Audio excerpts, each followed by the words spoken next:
হযরত হানসালা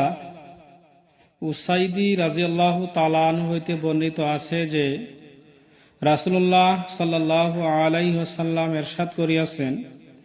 যে ব্যক্তি 5 ওয়াক্ত নামাজকে এইরূপ পাবন্দির সহিত আদায় করে যে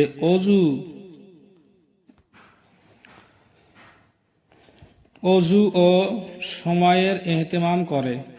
রুকুর সিজদা উত্তম রূপে আদায় করে এবং এইভাবে নামাজ আদায় করাকে নিজের উপর আল্লাহ তাআলার হক মনে করে, তবে জাহান্নামের আগুনের জন্য তাহাকে হারাম করিয়া দেওয়া হইবে। যে কোনো মানুষ উত্তম রূপে যদি অজু করে আর সেই জিনিসটা নিজের যদি হক মনে করে, তাহলে আল্লাহ তাআলা ওই মানুষগুলোর উপরে জাহান্নামের আগুন হারাম করিয়া দিবেন।